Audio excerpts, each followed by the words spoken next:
আসসালামু আলাইকুম। তো আপনার তো অনেক ভাইরাল মানুষ, আপনার নাম কি? আমার নাম হচ্ছে ইঞ্জিনিয়ার দেশভাই। ইঞ্জিনিয়ার দাস ভাই, আপনার দেশের জন্য কি করছেন?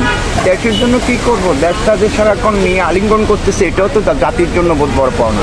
দেশটাকে নিয়ে আলিঙ্গন করতেছে, হ্যাঁ, তাই না? জি। বর্তমানে দেশের অবস্থা যেমন, আপনার কি কি মতামত? বর্তমানে দেশের পরিস্থিতি তো খুবই খারাপ, কারণ বর্তমানে যারা আছেন তারা তো আওয়ামী লীগ চেয়ে আরও খারাপ। তারা নীতিগত আদর্শ থেকে ওরা অনেক দূরে চলে গেছে, কারণ এগুলো করলে তো দেশের জন্য মঙ্গল হবে না। তাদের উচিত দল মত নির্বিশেষে সবাইকে নিয়ে সুন্দর করে রাজনীতি, যে নির্বাচনী হাওয়া এটা পরিপূর্ণ করে নির্বাচন দেওয়া উচিত। না হলে দেশ অনেক খারাপের দিকে চলে যাবে, জাতি কষ্ট পাবে। তার জন্য বর্তমানে যারা এই সমন্বয়ে আছে তাদের একটা চিন্তা চেতনা থাকা উচিত।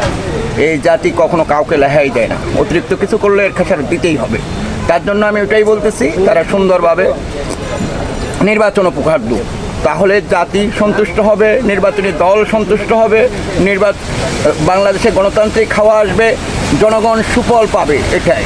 আর নির্বাচন ছাড়া, গণতান্ত্রিক সরকার ছাড়া কোনো রাষ্ট্র কখনো উন্নয়ন হয় না। আর একটা রাষ্ট্র যদি উন্নয়ন হতে হয় তাহলে আইন শৃঙ্খলা, এটা শৃঙ্খলার ভিতরে থাকতে হবে, আইন তার নিজস্ব গতিতে চলতে হবে। আপনার কি কোনো নির্বাচন করার উদ্দেশ্য আছে? না, আমার তো দেশভাই তো কোনো নির্বাচন করার উদ্দেশ্য নাই। দেশভাই তো শুধু দেশকে ভালোবাসে। দল মত নির্বিশেষে যতগুলো দল বাংলাদেশে আছে প্রত্যেকটা দল দেশভাইকে ভালোবাসতে হবে। যেহেতু দেশভাই দেশকে আলিঙ্গন করে, তাই না? দেশভাইয়ের কোনো দল নাই, পুরা জাতি দেশভাইকে ভালোবাসতে হবে। দেশভাই মানে বাংলাদেশ, বাংলাদেশ মানে দেশভাই, এটাই। আসসালামু আলাইকুম।